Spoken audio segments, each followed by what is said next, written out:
শাপলাকলি 11 আসনে জয়যুক্ত হবে, আগামী সংসদে আপনাদের কথা বলবে এবং আমরা অবশ্যই এই কালতলা মার্কেটে ব্যবসায়ীদের কোন ধরনের হেরস্তা হবে না, এরকম একটা পরিবেশ আমরা নিশ্চিত করব। আমরা যেটা বৈধ, যেটা আইনগত, আইনের ভিত্তিতে আপনারা ব্যবসা করবেন, আপনারা নিজেরাও ব্যবসা করবেন। যারা এখানে আপনাদের থেকে পণ্য কিনতে আসে তারাও যাতে একটা ভালো পণ্য পায়, ন্যায্য মূল্যে, সুলভ মূল্যে পণ্য পায়। আমরা সবার জন্য এরকম একটা পরিবেশ করতে চাই এবং এই তালতলা মার্কেটকে আমরা আরো উন্নত, আরো আধুনিকায়ন করব, যাতে শুধু 11 আসন নয়, পুরো ঢাকা শহরের মানুষ এইখানে মার্কেট করতে আসে, বাজার করতে আসে। তাহলে আমাদের এই এলাকার অর্থনীতিতেও এটা প্রভাব পড়বে, আমাদের ব্যবসায়ী ভাইরা এটা থেকে লাভবান হবে। আপনারা আমাদের জন্য দোয়া রাখবেন। আপনারা আজকে এখানে আসছেন, আমাদের কথা শুনছেন।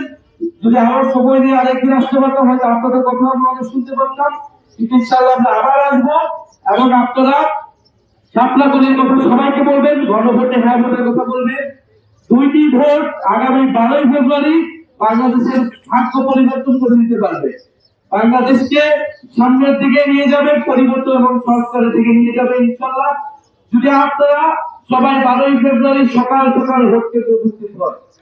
আরেকটা বিষয়, আমাদের বোনেরা মায়েরা যারা আছেন, তরুণ সমাজ যারা আছেন, 12ই ফেব্রুয়ারি সকাল সকাল ভোট কেন্দ্রে আসতে হবে। আমরা 16 বছর পরে কি নিজেদের ভোট দেওয়ার সুযোগ পাচ্ছি। তরুণ সমাজ জীবনে প্রথমবারের মতো ভোট দেবে, আমিও নিজের জীবনে প্রথম ভোট দিব।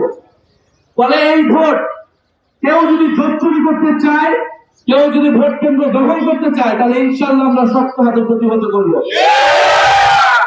যারা ভোটাধিকার হরণ করছিল, যারা রাতের বেলা সিনেমা হয়েছিল, তাদের পরিণতি কি হয়েছিল, বাংলাদেশের জনগণ তাদের সাথে কি আচরণ করছে, আপনারা সবাই তার সাক্ষী। ফলে এরকম কাজ কেউ ভুলেও চিন্তা করবেন, আমরা আশা করবো। তারপরে যদি কেউ চেষ্টা করে, ইনশাআল্লাহ ব্যবসায়ী ভাইরা আপনাদের দোকানে দোকানে লাঠি রেডি রাখবেন। চাঁদাবাজদেরকে আমরা আগামী 12ই ফেব্রুয়ারি ঢাকা 11 থেকে ইনশাআল্লাহ বিতাড়িত করবো।